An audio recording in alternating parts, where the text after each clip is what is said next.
Hello, my name is Juan Refutation, and I'm responding to Matthew Lopez's claim, which was current pharmaceutical drug prices ensure the development of new drugs. His secondary claims were current prices have little impact on the healthcare bill. The cost of drug development is risky and expensive, and his third claim was pharmaceutical companies are unable to rely on blockbuster drugs to fund research. And if you guys forgot what blockbuster drug is, when a drug sells $1 billion annually. So I'll respond to his first claim, which was the current prices have little impact to the healthcare bill. He gave us statistics on what the drugs are to the current on the bill, which was, he said the retail price of the bill only affects 10% of the healthcare bill. But he made an assumption that if we knew what the healthcare bill is and what it does, and personally I didn't know what it was, so the statistics he gave us didn't quite fit his main claim. And then on to his second claim, which is the cost of drug development is risky and expensive. He stated that based on the Tufts Center for the Study of Drug Development pegs the cost of developing a prescription drug that gains market approval of $2.6 billion, which was a 145% increase based in 2003. Now, I noticed that he didn't give the revenue of what pharmaceutical companies made, so I did a little research on how much they actually made, which I found really interesting on how much revenue they make. I found on BBC.com, the pharmaceutical industry gets high on fat profits by Richard Anderson, which is a business reporter. He wrote this in 2014. I found 3 interesting companies. These 3 are from the United States. Johnson & Johnson, they make a revenue of $71.3 billion a year, and they only put $8.2 billion in research and development, which is quite a little bit compared to how much money they put in their market, which was $17.5 billion. And Merck, another pharmaceutical company, they make a revenue of $44 billion a year. And their research, they put $7.5 billion in research. But the market is they put $9.5 billion in their marketing, which is about the same, almost about the same. And the Pfizer makes a revenue of $51.6 billion. They only put $6.6 billion in research, but they put $11.4 billion in research. So to me, it appears that they put more money in marketing than they did into the research and development, which makes a counter argument to his main claim, which was the current pharmaceutical drug prices ensure the new drugs. I also found David Belk, a middle degree at USC. He states that the pharmaceutical companies do spend a lot on research, but the research budgets are dwarfed by their marketing budget, as you may have heard from my analysis on the other ones.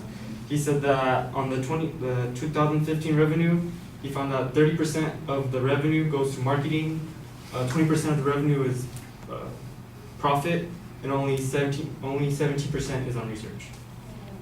And for his third claim, I couldn't find anything to refute on that blockbuster drugs, that pharmaceutical companies cannot gain money from blockbuster drugs. So in conclusion, I feel like he left out the revenue that pharmaceutical companies make to ensure that his argument is right. Thank you.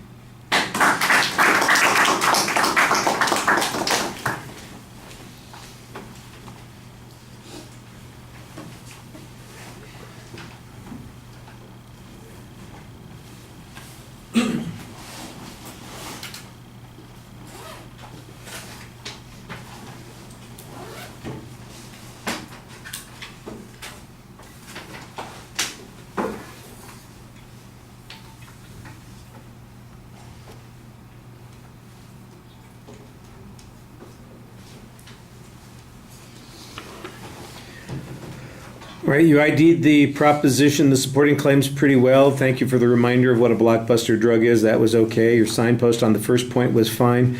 Basically, you challenged the lack of data on that first point. Your claim on that was a little bit unclear, so I'm not exactly sure what I'm losing on that first point or what I'm gaining if I'm granting it to the advocate. On the second point, this is basically where all of your argument is, and your argument comes down to some pretty fundamental things, and that is that the revenues that the companies get more than compensate for what they spend on their research. The idea that they are dependent on getting these huge prices for their drugs in order to be able to pay for the research is undermined by the amount of money that they actually bring in. And I thought that you did a very good job finding evidence, talking about 3 of the leading pharmaceutical companies, how much they bring in terms of revenue, how much they spend on doing research, how much of it goes to marketing. And I think that that last claim is the thing that responds best to the generic argument that the advocate is presenting. When you get to that third point, you seem a little disappointed that you don't have a response to the blockbuster argument, but you do have a response to it, and that is they don't need blockbuster drugs. They've got, Pfizer, is it Pfizer? No, it's Johnson & Johnson, brings in $71 billion. All right, and they're only spending $8 billion on research. So they've got a massive amount of money that is in excess of what they're spending on research. If they needed to spend more money on research, they could do so without having to jack up the prices because they've already got high profit margins. That's your argument. And that applies to that blockbuster argument also. So you just need to remember, this is one of those things where you're forgetting what the big picture is. The big picture is really about whether or not the high prices are justified, and he's making the argument that they're justified because that's what you need to do in order to be able to keep developing drugs. But since they're spending such a small portion of their revenue on developing drugs, it doesn't seem like that's a valid conclusion to draw. So even with the blockbuster argument, I think that you've got a good answer on that. So remember the big picture sometimes. All right, thank you.